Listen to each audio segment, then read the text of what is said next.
Oke teman-teman, kembali lagi hadir bersama saya Koko Numerologi, dan ini ada teman saya namanya Ciklara. Nah, Ciklara ini pakar grafologi ya. Nah, kita cari tahu info lebih lanjut apa itu grafologi, numerologi lagi ya.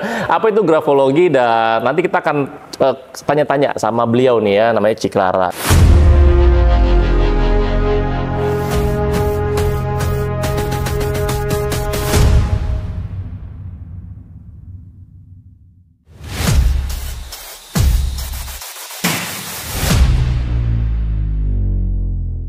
Nah, Ciklara, selamat apa nih? Selamat sore, selamat sore ya. Selamat datang. Selamat datang ya di channel Koko Numerologi.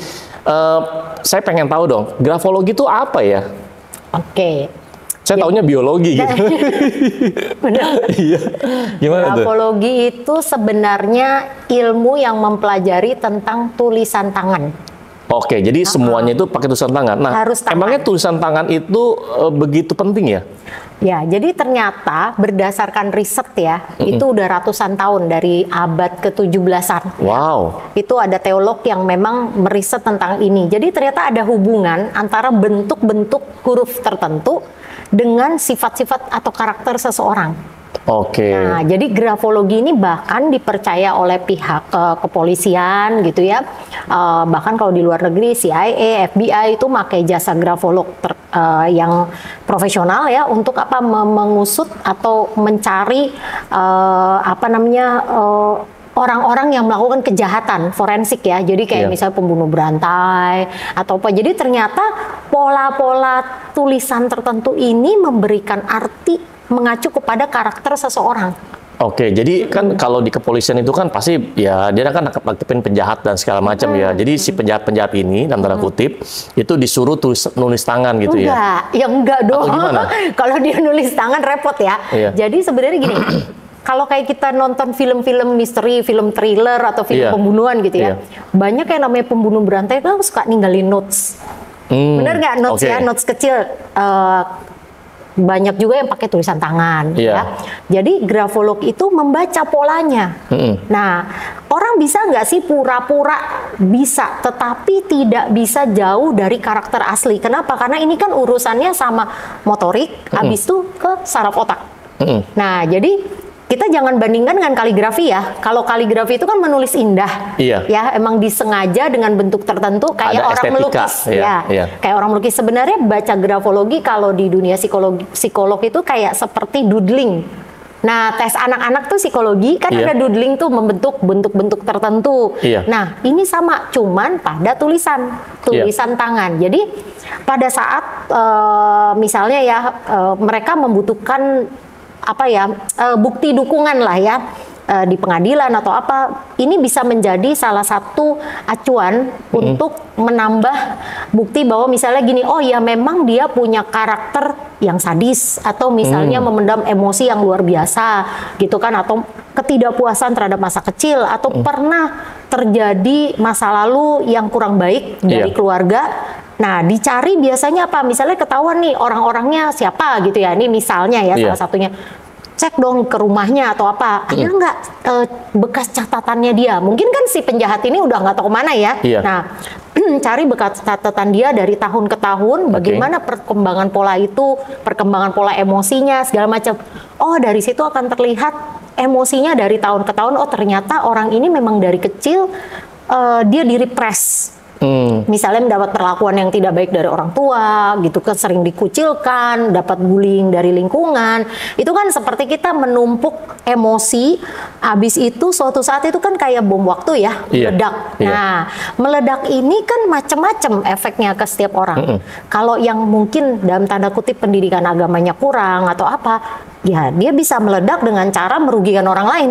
Dia nggak mikir lagi nih. Tapi kalau mungkin dengan didikan agama yang cukup baik, kita akan mikir, waduh ini dosa nih, aduh ini bahaya nih, aduh ada karma, misalnya seperti rapot karmik gitu kan ya, report karmik. Nah, jadi itu ternyata mempengaruhi. Nah, gitu. Oke. Jadi dan tulisan tangan itu kan setiap bertambahnya usia setiap orang itu kan bisa berubah tuh. Nah, kalau berubah artinya kehidupannya dia, karakter dia itu juga bisa berubah. Yes. Atau jadi gimana? sama aja seperti gini.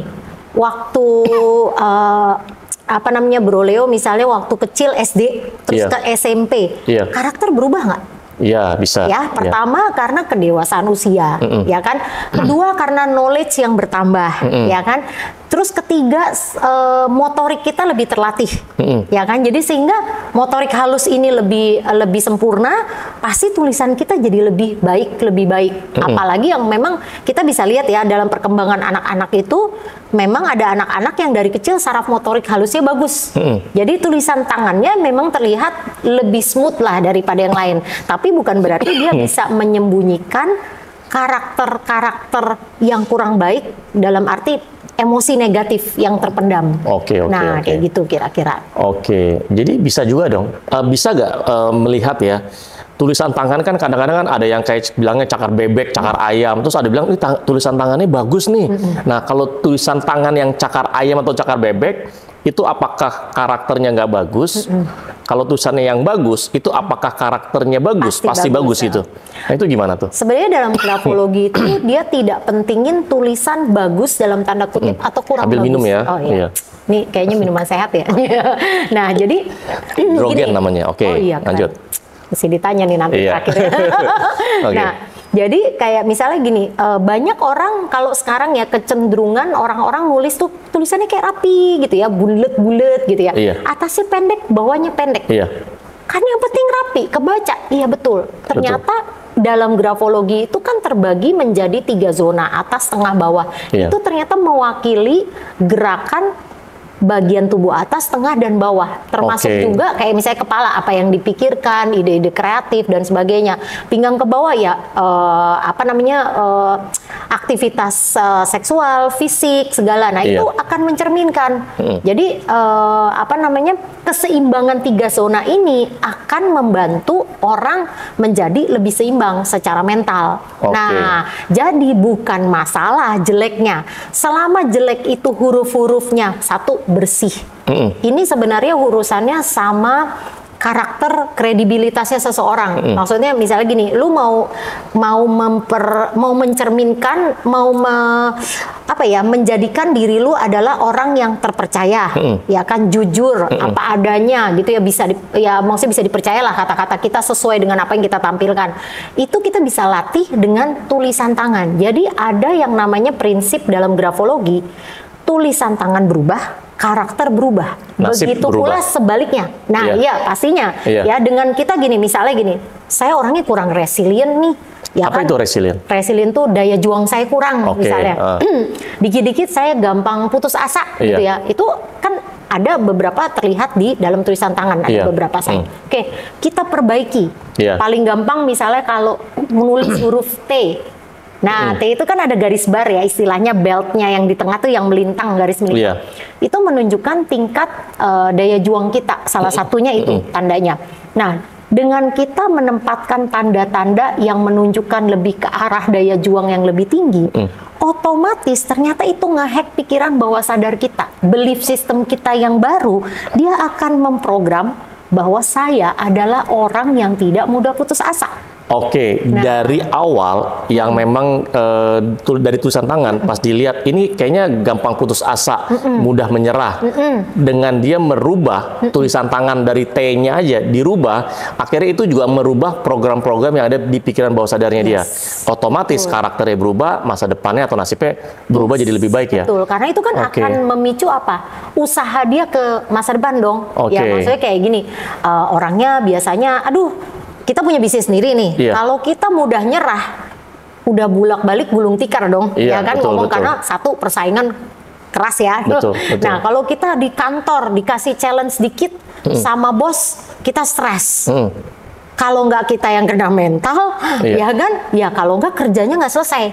Nah, dengan kita resilient, kita akan lebih, ini belum bisa nih, saya cari lagi. Dan kita bisa ternyata grafologi ini bukan hanya membaca karakter, kita bisa jadikan itu terapi. Terapi ya? Nah, terapi apa? Menulis.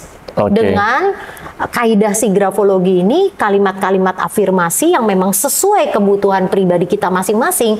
Itu kayak kita merubah reprogram ya, reprogram pikiran bawah sadar kita. Oke. Nah, gitu. Nah, jadi gini ya. Ini kalau dikaitkan dengan yang namanya numerologi, saya kan kokonumerologi ya. Betul. Ilmunya ini kan numerologi. Betul. Nah, numerologi ini kan salah satu ilmu di bidang metafisika. Jadi gini, kalau numerologi nih, biasanya rata-rata klien-klien saya itu kan pasti butuh data kan kayak nama, jam, tanggal, bulan, tahun lahir itu. Nah, dari situ bisa kelihatan tuh karakternya, terus kehidupannya, unsur-unsurnya, maksudnya unsur-unsur yang bisnis yang cocok, unsurnya apa, masa depannya apa, bahkan dia kalau mau tahu tentang karma dan past life-nya dia juga pun bisa tahu semua. Nah, jadi terkadang ada klien-klien yang waktu saya bacain, maksudnya saya lihat hasil reportnya, adalah ini misalkan tahun ini rezekinya bagus nih, bisa dapat duit banyak, bisa dapat peluang-peluang yang banyak, bisa ada orang-orang yang di usia muda, orang-orang yang usianya di bawahnya dia atau orang-orang yang usia di atas dia itu ada yang support dia dan segala macam. Nah, tapi ketika mereka sudah tahu apa yang akan mereka lakukan kan kalau di numerologi itu kan kasih tahu nih prediksi atau ramalan seperti ini. Nah, tapi kalau kesempatannya ada tapi persiapan orangnya itu nggak ada, meskipun saya udah kasih tahu ya, nih kamu nih harus cepat tanggap misalkan, atau kamu tuh kalau mau dapat peluang banyak kamu harus bersosialisasi segala macam. Tapi ini orang memang orangnya tuh introvert, orangnya tuh nggak pede dan segala macam. Nah, akhirnya kesempatannya ada, persiapannya nggak ada gitu kan. Kesempatannya ada, persiapannya nggak ada. Nah, ini kan sebenarnya kalau dia merasa misalnya, aduh saya orangnya minder, saya orangnya nggak pede gitu kan. Nah, itu bisa dibantu ya sebenarnya ya. Jadi antara numerologi sama grafologi ini saling melengkapi. Betul gitu banget. Ya. Nah, dibantunya itu berarti dari itu ya, dari mentalnya dia ya. Oke. Jadi gini. Nah, sebentar. Nah, ada satu lagi nih. Itu kan kalau dibaca dapat hasilnya bagus. Nah, kalau misalkan dibaca hasilnya itu jelek, banyak tantangan atau kita bilang hasilnya kurang bagus ya. Dia langsung down gitu loh. Pasti. Langsung down atau apa. Nah, itu jangan sebenarnya. Maksudnya gini. Justru namanya kehidupan itu kan kayak ada siklusnya ya. Kayak musim gitu ya. Ada musim hujan, musim dingin dan segala macam. Nah, ketika dapat hasil yang kurang diinginkan, nah itu justru untuk kita lebih waspada, lebih antisipasi. Nah, ketika ada orang mentalnya siap, artinya kan dia bisa lebih aware kan. Nah, tapi kalau mentalnya nggak siap, nah ini sebenarnya bisa dibantu ya dengan grafologi. Betul. Ya, agar dia bisa lebih punya ketahanan atau ketangguhan mental ya. Seperti itu ya. Lanjut. Oke. Kan sebenarnya ya, saya udah baca ya sebagian dari reportnya kokonumerologi, ini keren banget ya. Jadi gini, kita kan dapat clue tuh sebenarnya, ya kan? Kapan waktu bagus, kapan waktu kurang bagus. Betul. Ya, sama seperti orang berbisnis. Wah, kata orang nih tahun depan lagi susah nih. Apa yang kita lakukan biasanya nih tahun ini kita ngatur-ngatur duit tuh. Betul. Ya kan? Gimana nih caranya supaya tahun depan nih bisnis saya tetap running, paling nggak bertahan deh. Lewati nih 1-2 tahun yang berat ini. Abis itu kan masa kan siklus tuh naik lagi. Betul. Nah, itu kalau orang punya persiapan. Nah, persiapan itu kan nggak cuman action fisik ya. Kayak tadi, saya ngapain? Misalnya mengatur keuangan, panggillah orang finance gini-gini. Kita bikin nih strategi.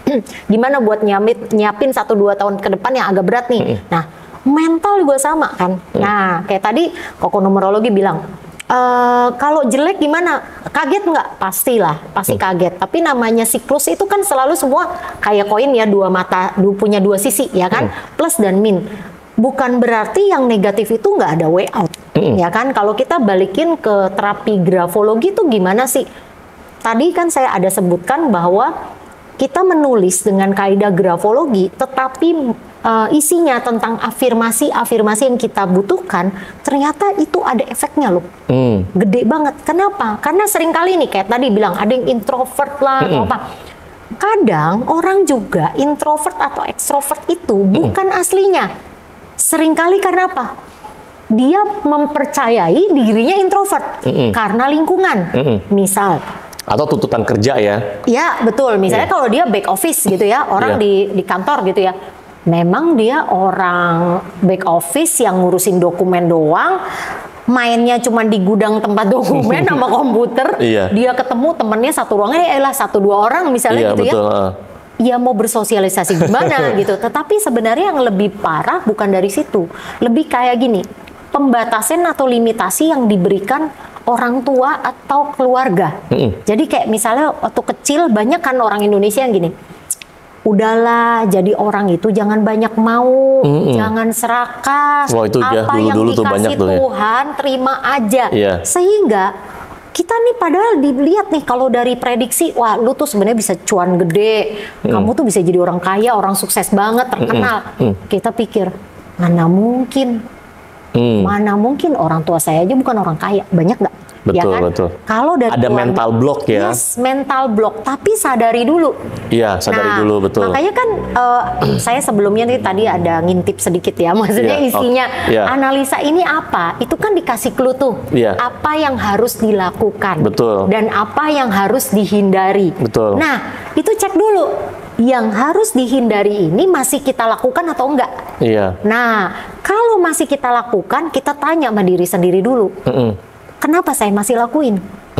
Apa ini memang penyebab fear saya? Maksudnya ini ada bentuk ketakutan saya sehingga menghalangi, ini menjadi mental block kayak tadi Koleo bilang ya, jadi Iya. mental block untuk percaya bahwa saya punya rezeki yang lebih gede. Iya. Ini bisa diberesin dengan terapi grafologi. Oke. Nah, masukin belief baru Iya. yang harus ditulis minimal 30 hari. Oke. Nah, gitu. Jadi gini ya, nih kita bicara teknisnya. Tadi kan udah bicara tentang grafologi itu apa, ya. Jadi teknisnya, kalau memang dilihat dari tulisan tangan ini memang ada Blocking mental. ada huruf-huruf yang memang ternyata huruf-huruf ini nih Potensi blocking. menunjukkan ini potensi blocking itu bisa dibereskan ya, Betul. dengan cara dirubah Ya, tulisan tangannya per huruf ya atau per kata ya, gitu ya. Jadi kalau grafologi itu kita nggak bisa melihat dari 1-2 aspek. Ya, kalau nggak kita jadi judgement ya sama orang ya. Iya, Nah, iya. makanya gini, pada saat menulis tuh kondisi dia juga seperti apa? Ada yang gini, kasih laporan. Saya kan sering bantu berpartner dengan beberapa psikolog yang minta dianalisa gitu Iya. ya. Misalnya, saya nanya, ini dia nulisnya proper nggak? Maksudnya dengan kondisi meja yang oke nggak? Iya. Kalau misalnya sekarang di mobil goyang-goyang, Iya, susah. ya Iya. sebagus tulisan apapun pasti Ya, gini. berantakan. Terus yang baca kan bingung. Ini orangnya lagi mabok dan nulis atau memang kondisinya tidak nyaman untuk nulis. Jadi itu juga pengaruh. Iya. Jadi bahkan kayak gini, kita habis marah-marah sama orang, Iya. simpel aja deh, habis kita marah-marah, jantung kita berdebar, adrenalin kita naik ya kan. Kita mau ngapain tuh kadang kita gemeter kan? Iya. Nah, itu mempengaruhi kan motorik kita. Iya. Ya nulis jadinya pasti jadi berubah. Betul. Nah, jadi kita kenali dulu nih akar masalahnya di mana nih. Nah, ini menjadi poin-poin di mana akar-akar masalahnya. Abis itu kita harus refleksi diri. Refleksi diri. Oke, saya bikin checklist. Apa yang harus saya bereskan? Oke, jadi Baru jadi kalau dihubungkan dengan numerologi dan grafologi, berarti sebenarnya dari nama, jam, tanggal, bulan, tahun lahir. Jadi numerologi dulu, nanti dilengkapi dengan atau digabung Yes. sama yang namanya grafologi ya. Ya, karena ini kan kayak action kita right now nih. Iya. Untuk ke depan mengaminkan segala keberhasilan yang diprediksikan. Misalnya simpel aja gini deh, kalau kita ngomong numerologi angka 1, Iya. life path 1. Life Ini path 1, orang betul. yang dia harusnya itu Dia kan orangnya mandiri. jadi pemimpin, Jadi pemimpin. atau apa. Tapi ternyata kenyataannya dia introvert. Seperti introvert ya betul. dalam tanda kutip. Mungkin ya tadi banyak dibully waktu kecil, mengalami bullying, kan jadi dia minder. Iya. Nah, orang kan bingung, ini bukan saya nih.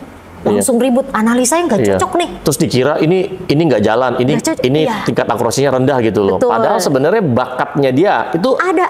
Dia adalah Nah, seorang pemimpin, dia betul. bisa menginfluence banyak orang. Nah, tapi sekarang gini. Tapi karena pengaruh lingkungan ya dan segala Iya, macam betul. ya. Sesimpel adalah gini.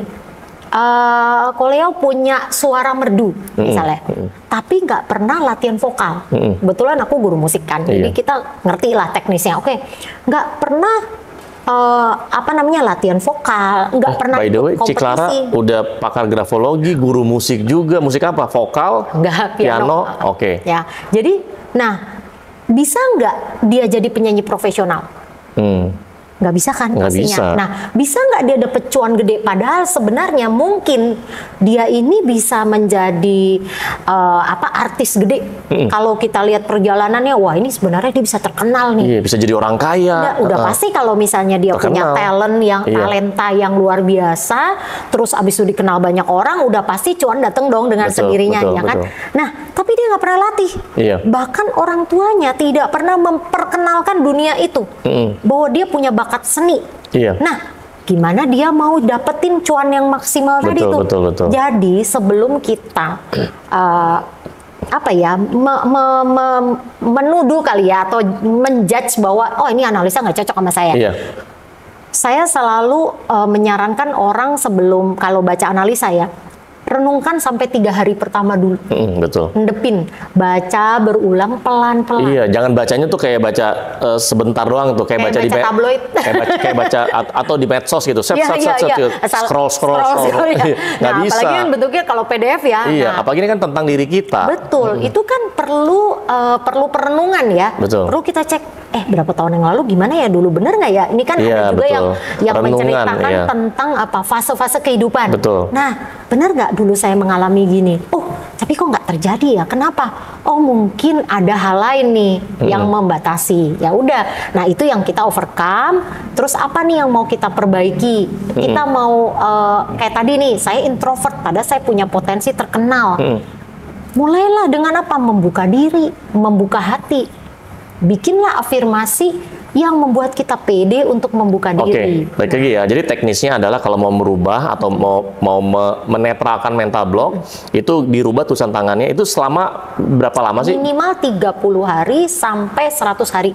Oke, minimal 30 hari. Dan itu harus itu tulisannya itu harus setiap hari misalnya berapa kata atau berapa halaman atau gimana? Itu nggak ada ketentuan karena gini, kebutuhan setiap orang berbeda. Iya. Ya, orang yang cukup punya perkembangan mental yang baik, lingkungan yang mendukung, ya, dia paling cuman hanya ngebooster rasa pedenya, rasa keyakinan dirinya, ya kan. Tapi kalau banyak mental block harus kita beresin, itu juga nggak mungkin dalam satu waktu semua mau kita ibaratnya kita karungin, habis itu kita angkut semua beres, ya. Paling nggak kita harus ada skala prioritas. Mungkin 3 sampai 5 item pertama yang menjadi prioritas hidup kita yang kita rasa udah nggak bisa kita toleransi mundur-mundur, udah harus dilakukan right now lah ibaratnya ya. Udah urgent, itulah yang diafirmasikan dulu. Nah, kita lihat sebulan perkembangannya gimana. Oke. Membaik pasti ada perbaikan. Selama apa? 1, membuka hati, membuka pikiran. Karena apa? Orang nggak bisa nolong kita kalau kita juga nggak mengulurkan tangan dan nggak membuka hati. Belum apa-apa kita mungkin udah takut. Aduh, ini ilmu apa ya? Iya. Dia bener nggak ya ngajarnya ya? Iya. Ya, penuh kecurigaan. Iya. Gimana mau berkembang? Betul. Nah, kayak inilah ya, kokonumerologi ngundang banyak orang dengan background berbeda. Itu kan bentuk dari membuka diri, membuka hati. Karena kita tahu bahwa setiap orang pasti punya knowledge mungkin berbeda, ya kan, punya pertumbuhan perjalanan berbeda. Kita bisa saling ngisi dan bisa saling berkembang bersama. Betul. Nah, itu berkembangnya keilmuan ya, bukan badan ya, mengembang ya. Gitu dong. Mentang-mentangnya rajin nge-gym dan minum air hidrogen ya. Asik ya. Nah, jadi kalau bicara grafologi ya, itu kan teknisnya ya, untuk bisa merubah ya, mengganti program-program yang baru yang lebih positif. Nah, sebenarnya grafologi itu manfaatnya tuh apa aja? Yang pasti pertama selain membereskan mental block ya, itu juga bisa ngebooster rasa percaya diri. Jadi kayak misalnya gini, aduh, ini sih sebenarnya target saya gede banget sih tahun ini. Sebelumnya sih saya nggak pernah nyampe segini. Tapi saya pengen banget achieve ini. Dan kalau dilihat dari analisa, possibility-nya gede. Cuman PD saya kurang. Iya tuh, aduh sayang banget tuh. Itu kalau dilihat numerologi tuh bisa tuh. Tahun ini nih tahun yang lu tuh bisa dapat rezeki gede nih. Tapi kalau tidur-tiduran, bisa datang nggak? Atau juga bisa gini, tahun ini nih tahun jodohmu datang. Misalkan dia jomblo gitu ya. Di rumah doang. Di rumah doang, nggak pernah ketemu orang. Oke, jadi jadi di state mentalnya nih ya, grafologi ini bermainnya ngerubahnya, memperbaikinya saat ini. Kondisi mental saat ini. Kalau ini kan lihat perjalanan sampai dari tahun ke tahun cukup lebar ya, point of view-nya ya. Nah ini terapi grafologi itu menjadi salah satu tools. Sebenarnya di numerologi juga bisa ngelihat karakter aslinya dia. Ya, blueprint, tapi karena memang pengaruh lingkungan dan perjalanan kehidupannya dia bisa apa ya, bisa keluar dari rel karakter aslinya atau dari blueprintnya. Bisa. Makanya itu bisa digabung sih sebenarnya dengan yang namanya namanya grafologi ya. Jadi biar kembali ke jalan yang benar, karena dia udah lama tersesat gitu ya karakternya ya. Iya, soalnya kan banyak banget ya kalau kita lihat ya, orang punya potensi bagus. Iya. Tapi kita bingung, kenapa dia nggak pede ya? Iya. Atau kenapa dia nggak sukses-sukses ya? Gitu ya. Kenapa dia ternyata dia punya ketakutan yang besar terhadap uang loh. Itu banyak banget ternyata. Iya. Saya dulu berangkat juga dari itu. Karena saya ngerasa ini ada hal-hal yang harus saya overcome, saya beresin. Saya belajar banyak tools. Jadi bukan hanya bisa membantu orang lain, pertama bantu dulu diri sendiri. Ya. Jadi sebenarnya kita punya banyak knowledge, bagus nggak? Bagus banget. Punya banyak tools, belajar banyak hal, bagus nggak? Bagus banget. Tetapi kita tetap harus pilih metode mana yang kita nyaman. Ya, dan itu harus kita coba. Kalau gitu cuman, baca teori, nggak bisa lah ini lewat, aduh nggak bisa lah ini apa, ya semua juga lewat. Iya. Bener gak? Kesempatan juga lewat. Betul. Harus dialamin. Sekarang apalagi ya, kalau kita rasa waktu kan cepet banget berjalan. Wah, bener gak? Loh. Tahu-tahu sekarang udah setengah tahun. Iya, udah mau. Perasaan kemarin baru Happy New Year. Nah itu dia udah mau Natalan tahun baru. Betul. Nanti tiba-tiba Lebaran. Iya, puasa selesai lagi. Itu. Betul. Iya. Jadi maksudnya belum lagi kompetisi ya, tambah meningkat. Persiapkanlah mental dengan baik. Iya. Ini udah menjadi kayak GPS pemandu kita. Betul. Benar gak? Kita dapat mapping secara global, kira-kira perjalanan kita akan seperti apa. Oke, kalau gitu sekarang yang bisa membantu saya mengaminkan semua keberhasilan yang sudah tertuliskan, apa yang harus saya lakukan? Oke. Di bagian mentalnya ya. Iya. Karena kan biasanya orang ujung-ujungnya cuma itu. Sekarang gini, kalau ditanya, siapa yang pengen sukses? Semua tunjuk tangan. Semua angkat tangan. Angkat tangan. Terus tanya, sukses menurut kamu apa? Itu terjadi di kelas saya. Coba deskripsikan sukses yang kamu mau. Nggak bisa nulis. Kaget nggak? Kaget. Karena ya kalau teman-teman tahu, saya tahu perjalanan Koko Numerologi ini orang yang sangat terplanning ya kan dia. Ya. Jadi saya yang saya yang muji-muji hostnya. Asik. Nggak apa-apa. Jadi kapan lagi ya? Nah iya, kapan lagi ya? Jadi tapi bukan cuma planning, actionnya gimana? Betul. Orang jangan cuma lihat suksesnya, benar gak? Kerennya, wah Koko Numerologi enak ya, keren ya, dia udah sukses gini. Lihat nggak susahnya, keringetannya, ya kan? Perjalanannya, ya kan? Kayak orang belajar sepeda, pakai jatuh dulu, luka-luka, nggak ada langsung jadi pembalap, ya kan? Nah ini sama. Nah orang tuh kadang-kadang mau gampang, apalagi kalau zaman sekarang orang generasi instan ya, semuanya nggak cuman mie yang instan ya kan, semua pengen instan, nggak bisa teman. Ya. Oke, jadi manfaatnya banyak banget ya. Bisa kita gini kata orang ya, lebih gampang mindahin gunung daripada mengubah karakter orang. Itu dulu tuh ya. Nah, dengan grafologi untuk mengubah karakter orang, bisa nggak? Pastinya bisa. Pertama bisa ya? dibutuhkan kemauan yang kuat dulu. Oke, jadi jadi gini, lebih gampang mindahin gunung daripada ngubah karakter orang, itu pengecualian ya.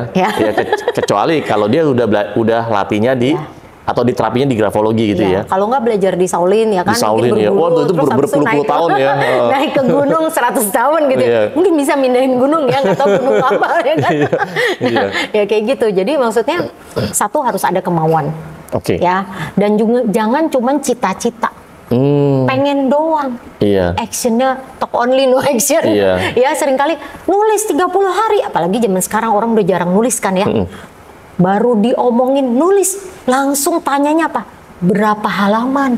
Udah ketakutan, tapi udah ikut 30 hari. Ketagihan. Mau dong terusin lanjut lagi ya? Iya, karena apa? Sebenarnya udah merasakan efeknya. Dan itu banyak ya. Maksudnya murid-murid itu yang awalnya waduh, biasanya kalau ngetik kalau kirim-kirim pesan itu lewat ketikan, sekarang disuruh nulis lagi. Awalnya foto ya kan, foto aja kadang mengsong-mengsong, saya miring-miring, foto lagi yang tegak gitu ya. Ini ribet banget gitu. Terus Ci Clara, jadi kalau satu lembar ya, satu halaman itu ditulis gitu. Itu kan diperiksa, itu kan ada tulisannya kan, ada cakar ayam, cakar bebek, ada cakar monyet lah, ada yang bagus juga. Nah, tapi kalau yang cakar ayam itu mata gimana itu? Itu benar-benar detail ya, Ci Clara, jadi ngeceknya. Kebetulan kan gini, sekarang udah semuanya kan online ya. Jadi kita dalam grup itu bisa di Zoom, itu keuntungannya ya kan. Kalau zaman dulu nggak bisa di Zoom ya kan. Pakai kaca pembesar. Emang benar. Gitu ya? Tapi itu benar. Kayak itu loh, Sherlock Holmes ya. Benar, grafolog itu harus punya kaca pembesar.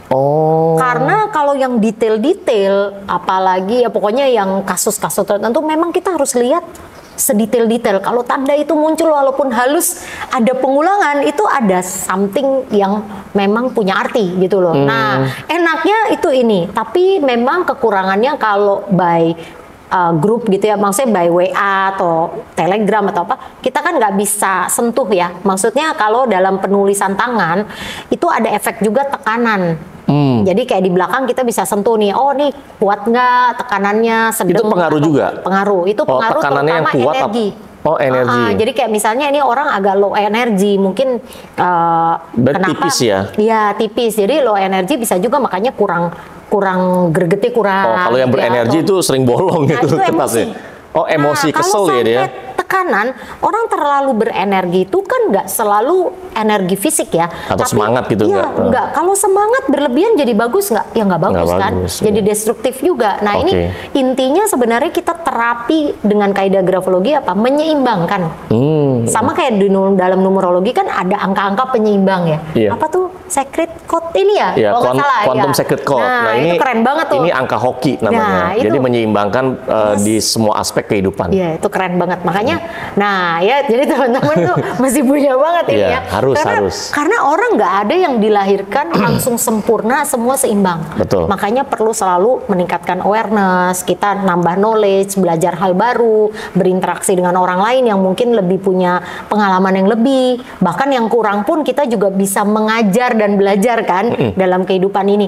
Sebenarnya kan itu tujuannya kita mencapai kehidupan yang lebih seimbang. Jadi lebih bisa mencapai kebahagiaan. Karena orang juga bilang, saya mau sukses, saya mau bahagia. Bahagia menurut kamu apa? Mereka biasanya nggak bisa jawab. Ya kan? Karena apa? Kalau dispesifikkan ya. Iya. Nah, gimana mau bikin afirmasi yang tepat? Kalau mau sukses atau bahagia aja nggak tahu artinya. Iya. Targetnya apa? Betul. Iya. Kita udah punya GPS nih. Kita udah punya nih. Kalau kita nyetir kan Google Maps misalnya gitu ya. Tapi tujuannya nggak ada. Iya. Lah terus gimana? Nggak ada gunanya juga. Iya, percuma. Iya, sekarang kita cuma wih keren ya. Hidup saya harusnya jadi raja nih. Iya, harusnya. Iya, tapi no action. Tiduran di rumah, ya kan? Mainan medsos doang. Itu tuh sayang banget loh. Ya kalau ada banyak klien ya, kalau saya lihat ya, secara nama, jam, tanggal ulang tahun lahir. Wah, ini ada angka misalkan 123, ada angka 96, ada angka 7, ada angka 6 gitu ya. Nah, itu tuh potensi dia jadi orang kaya itu tuh sangat-sangat besar. Tapi ada beberapa orang yang ternyata tuh punya kehidupan tuh biasa-biasa aja. Aduh, saya bilang sayang banget. Makanya saya sering kasih tahu, apalagi kalau mereka konsultasi private ya, saya bilang, Bu, Pak, Anda itu tuh ke depan itu bisa jadi orang kaya loh. Saya malah kasih tahu mereka begitu, malah mereka bilang, masa sih? Oh ya? Dia malah meragukan diri dia sendiri. Harusnya kan gini loh, saya sama klien itu kan kita kan nggak pernah kenal sebelumnya ya. Ketika mereka beli report saya, akhirnya kan kita kenal. Nah, dan kenal pun saya itu kan kasih tahu itu berdasarkan data yang sudah dia kasih. Ya, saya ulang lagi, nama, jam, tanggal, bulan tahun lahir. Nah, saya baca apa adanya ya, sesuai dengan angka yang saya sudah dapat gitu loh. Nah, saya kasih tahu ya, yang baik seperti apa, yang kurang baik juga seperti apa. Saya kasih tahu buat apa? Buat mereka itu jadi lebih sadar. Nah, ketika mereka awareness tadi ya kan. Nah, ketika mereka sadar, nah ini yang penting nih, ketika mereka sadar, harus ngapain? Pastinya ketika sadar dia mau harus ngapain, pasti dia akan mengalami namanya pencerahan. Pencerahan itu artinya apa? Dia akan punya kehidupan yang lebih baik, bukan hanya kehidupannya, tapi dari pribadinya dia. Harusnya gitu. Ya, makanya gitu teman-teman. Makanya teman-teman ya, misalkan kalau Anda menjadi klien saya, ya, dan Anda dapat angka-angka yang bagus ya, angka 6, angka 7, 1, 2, 3, 9, 6. Nah, itu manfaatkan atau 27, 72. Nah, seperti itu. Jadi kalau numerologi itu kan isinya kan menggunakan simbolnya simbol angka. Ya, ingat ya teman-teman ya, angka itu bukan hanya sekedar angka, namun angka itu punya makna dan punya energi. Nah, itulah namanya numerologi. Nah, kalau grafologi itu berdasarkan tulisan tangan. Makanya ini bisa saling digabung. Betul. Gitu ya. Kalau grafologi itu kan state mentalnya ya. Ini kayak tools terapi lah ya. Tools terapi ya kan. Dan itu sebenarnya simple ya. Cuman Anda tuh merubah tulisan tangan. Ya, itu sama kayak gini aja. Afirmasi secara verbal. Bagus nggak? Bagus. Tapi sekarang siapa yang bisa konsisten 30 hari? Jadi sebenarnya kalau orang ikut kelas nih ya, 30 hari program gitu ya di tempat kita. Iya. Mereka itu sebenarnya cuman bayar supaya diawasin. Karena kalau nggak ngerjain PR, bener. padahal hidup mereka. Betul. Pas udah sukses, kadang lupa report. Tapi saya bersyukur ya, banyak banget testimoni itu yang kayak gini. Wah, 30 hari pencapaian mereka cepet banget gitu. Belum nyampe 30 hari udah ada hasilnya ya? Ada. 20-an hari itu biasanya kita bikin evaluasi ya. Iya. Perkembangan itu pasti udah mulai ada. Kayak misalnya, tapi tergantung balik lagi ya. Kayak misalnya ketebalan blockingnya ya, maksudnya udah selama apa dan dia ini sekeras kepala apa untuk dirubah, karena banyak pada saat dia susah nih ngerubah 1-2 karakter huruf udah lemes, sebentar udah lemes, aduh kayaknya saya kok nggak bisa ya gini. Kadang saya bilang gini, saya pernah ngalamin loh ngerubah 1 karakter itu 2 bulan. Tetapi kalau menurut kamu karakter ini sudah sangat tidak menguntungkan, kenapa harus dipertahanin? Ya kan, itulah orang itu suka nyaman di zona nyaman yang tidak nyaman. Benar gak ya? Ya jadi dia nyaman dengan ketidaknyamanan. Ya, zona nyaman yang tidak aman. Betul. Ya, jadi sebenarnya ini kan semua ini menjadi tools membantu kehidupan kita semua menjadi lebih baik. Tapi balik lagi action masing-masing orang, kesadaran mereka untuk melakukan sesuatu itu kembali ke orangnya. Jadi hasil tuh nggak bisa, nih kok numerologi katanya bagus nih, katanya akurasi tinggi, saya udah nunggu nih setahun lagi nggak ada kemajuan. Ya nggak apa-apa, nanti kita tinggal tanya balik, kamu udah ngelakuin apa? Ya kan? Karena harus ada actionnya juga ya. Iya betul. Masa kita mau suruh misalnya gini, saya mau dapat 10 M akhir tahun, nih udah tinggal setengah tahun lagi. Terus kerjanya apa? Ini kerjanya reseller ya, online lah ya. Kadang-kadang saya posting, kadang enggak. Terus Tuhan suruh suruh lempar duit 10 M di depan pintu, melanggar perintah hukum alamnya yang dia buat sendiri. Iya, gitu. betul. Kan nggak mungkin gitu kan. Tetap harus ada action. Makanya kadang orang kita berdoa ngapain? Sebenarnya untuk menguatkan kan. Oh, bahwa saya akan sukses, saya ini. Ya Tuhan, kuatkan hati saya ya kan. Buka hati saya supaya saya juga lebih semangat, do the best. Karena ada kata-kata apa? Do the best, let God do the rest. Iya, betul. Ini juga sama. Kita nggak bisa mentarget hasil boleh. Sebagai bahan acuan dong. Kan kita semangat, kayak misalnya orang jualan nggak ada targetnya, nggak mungkin ya. Nah, pasti harus ada. Karena itu akan mempengaruhi action dong, apa yang harus kita lakukan. Tapi kalau nggak ada action, ya nggak mungkin. Target tinggal target ya. Betul. Kayak orang ngimpi di siang hari bolong ya. Betul. Iya, oke. Nah, grafologi ini yang tadi Ci Clara bilang katanya bisa banyak kepolisian itu menggunakan ya, bahkan sampai buat urusan forensik pun ya. Berarti sebenarnya memang ilmu grafologi ini memang sudah diakui ya, diakui di berbagai instansi dong ya. Bahkan sebenarnya ada ya kampus-kampus yang ngajarin ya. Ini sebenarnya masuknya ranah mana sih kalau grafologi? Masuk ke ranahnya atau misalnya bidangnya ke psikologi atau ke bidangnya metafisika atau apa? Sebenarnya kalau dalam kuliah-kuliah psikologi sekarang kayaknya udah banyak yang masuk ke menjadi tambahan materi ya. Tambahan materi untuk belajar grafologi. Ya, jadi sebenarnya gini, kalau menurut saya ya tools-tools seperti ini nggak ada yang sempurna. Jadi teman-teman mau pakai apapun itu kembali ke orangnya masing-masing. Sejauh mana satu kita mempercayai, meyakini dan membuka diri untuk melakukan hal itu. Nah, kalau sekarang ngomong diakui, ya karena risetnya kan ini udah dari tahun 1700-an ya. Jadi yang neliti juga bukan orang kaleng-kaleng lah ya, maksudnya ya teolog, ya kan doktor, ya kan saintis. Jadi maksudnya mereka melihat memang kok orang yang jujur nggak punya tanda-tanda ini, kok orang-orang yang biasanya tidak jujur punya tanda tertentu yang selalu muncul sama. Padahal kan bisa aja dia, yang penting ini masih ABC-nya sama ya. Kan bisa aja background-nya beda. Tapi kadang-kadang memang ada juga sedikit perbedaan aliran. Dari mana? Culture pertama. Ya kan sama aja kayak angka lah ya. Kayak ada nggak suka, angka 13 kalau orang bule bilang nggak bagus. Tapi kalau orang Chinese bilangnya angka 4. Ya kan? Kalau orang Indonesia yang mana? Ya itu kan tergantung balik lagi juga. Makanya ada yang bahkan satu building menghindari 13, menghindari 4. Banyak banget yang nggak ada. Banyak banget ya. Itu kan? Lift setiap building tuh ada tuh. Nah, jadi itu kan kembali juga kita lihat culture. Nah, itu soalnya semua belief ya. Sesuatu yang ditanamkan di pikiran bawah sadar. Dan satu lagi, teman-teman tuh jangan lupa bahwa dalam action kita sehari-hari, pikiran sadar itu cuman punya kontrol sehebat-hebatnya 20%. Sisanya itu otomatis dikontrol oleh pikiran bawah sadar yang kadang pikiran sadar kita nggak bisa baca.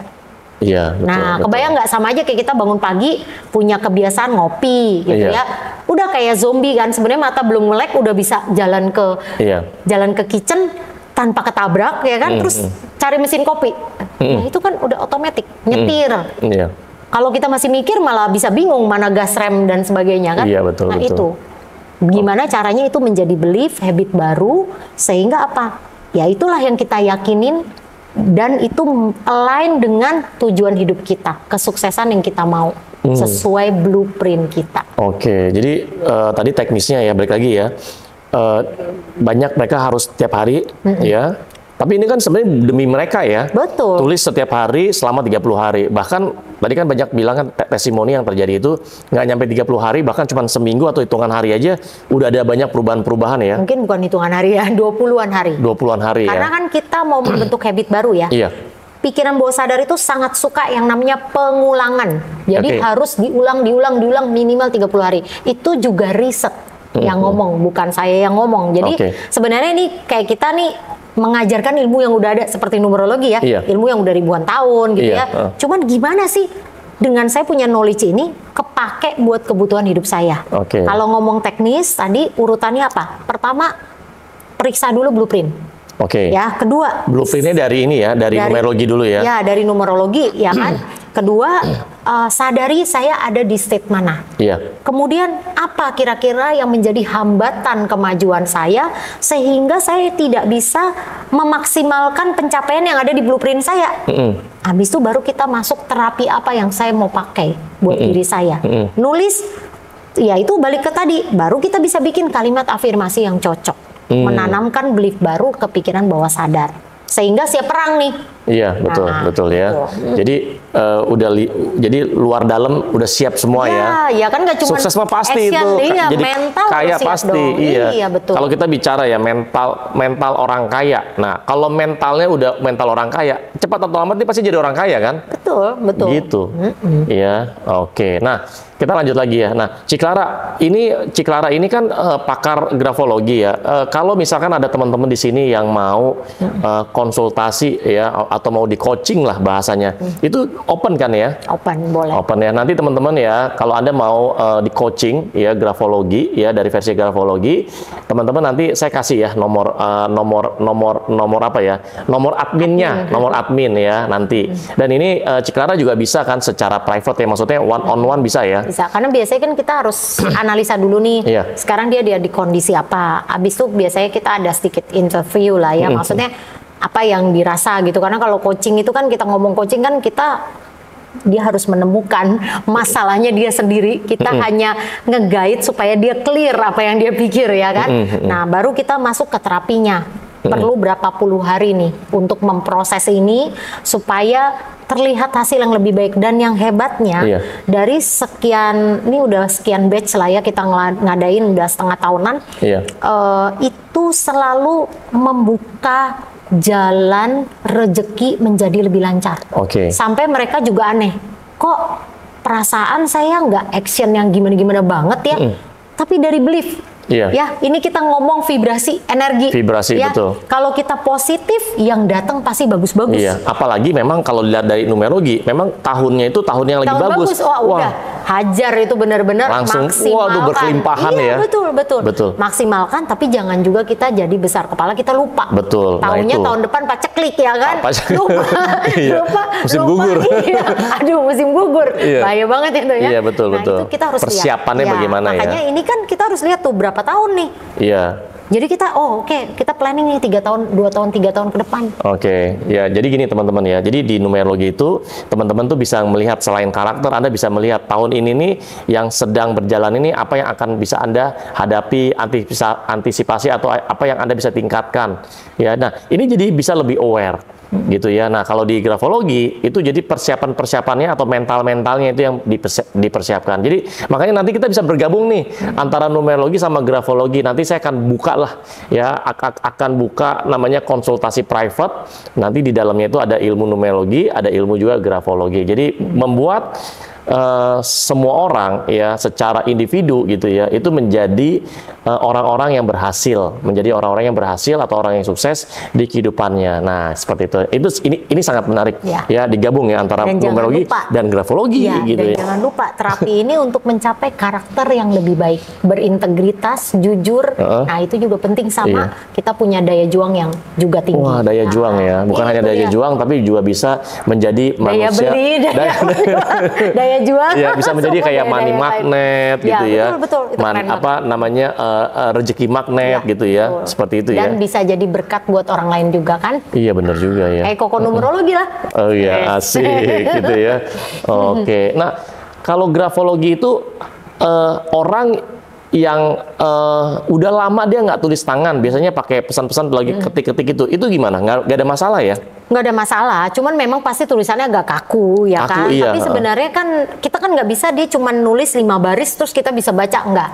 Tetap kita harus melihat pola berulang. Semua kan tentang pola, sama seperti kita belajar numerologi, itu kan pola ya, siklus. Nah, ini sama tulisan tangan tuh ada pola yang kita baca dan ciri-ciri tertentu. Jadi mungkin awal-awal dia pasti agak kaku berapa baris pertama karena udah lama nggak nulis ya kan. Tapi pada saat udah hampir sehalaman ya udah pasti itu udah agak normal. Gitu. Balik lagi ya. Jadi gini. Jadi kan kalau di numerologi itu kan setiap angka itu kan punya makna dan punya energi kan. Berarti tulisan tangan kalau di grafologi tulisan tangan pun sama. Ya, sebenarnya kan kayak tadi ya, kita dengan belief kita yang positif itu kan akan mengeluarkan vibrasi yang baik. Vibrasi yang positif, vibrasi yang baik pasti narik hal-hal yang baik. Keberuntungan datang, keberlimpahan datang. Nah, itu. Nah, itu kan grafologi itu kan bicara tentang tulisan tangan ya. Berarti dari huruf A sampai Z. Sama tanda tangan. Nah, itu baru saya mau nanya. Bagaimana dengan tanda tangan? Ya, itu juga sama. Jadi dari tanda tangan tuh bahkan kita bisa tahu nih, di tahun-tahun tertentu kita terjadi peristiwa apa. Wow. Itu keren banget ya. Jadi kayak cenayang ya. Tanda tangan? Betul, dari tanda tangan. Di tahun-tahun tertentu? Jadi kayak fase kehidupan kita. Jadi kalau kita lihat di numerologi itu mungkin secara keseluruhan kehidupan kita dengan garis yang lebih luas, ini dalam tanda tangan dari 0 sampai usia kita sekarang, apa sih yang terjadi? Nah, kenapa dia di bagian-bagian tertentu mungkin keluar efek-efek yang negatif artinya? Nah, itulah baru itu bisa digabung nih sama numerologi. Betul. Saya di numerologi itu ada tuh namanya cosmic cycle kan. Fase-fase nah itu kehidupan ya. Iya, jadi dalam 1 tahun itu tuh ceritanya apa? Misalkan di tahun 2024, misalkan si A 2024 ini ceritanya apa? Nanti itu ada penjelasannya tuh setiap bulan. Keren ya. Setiap bulan. Berarti nanti kalau digabung sama grafologi, berarti lebih luas lagi ya. Bisa kita cek. Bener nggak udah lu kerjain yang harus dikerjakan nih PR kehidupannya ya jangan kan? di bulan misalkan di bulan Juni atau di bulan Juli harusnya bagus, bisa dapat peluang bagus, bisa dapat proyek besar. Ternyata ini malah jelek hasil. Ternyata pas dicek di saat itu lingkungannya bisa juga lingkungannya ada masalah. Ada misalnya kondisi apa ya, ibarat kata sesuatu yang tidak baik terjadi gitu ya, musibah atau apa. Nah itu kan jadi susah ya kan. Nah itu, tapi bukan berarti tidak terjadi ya kan. Nah, Oke, ya ini sangat menarik. Nanti kapan-kapan kita lanjut lagi ya. Ya, teman-teman ya, ini apa ya? Podcast yang sangat seru ya, sangat menarik. Nanti kapan-kapan kita lanjut lagi. Yang pasti teman-teman ya, yang pasti ya teman-teman, Anda harus subscribe ya, terus Anda juga harus like dan juga Anda harus komen teman-teman ya, dan juga bisa usahakan Anda share juga ke banyak teman-teman Anda karena ini ilmu yang sangat penting buat kesuksesan setiap orang ya. Oke, teman-teman, thank you yang sudah nonton. Nanti kita akan lanjut di episode berikutnya ya. See you. Oke. Bye.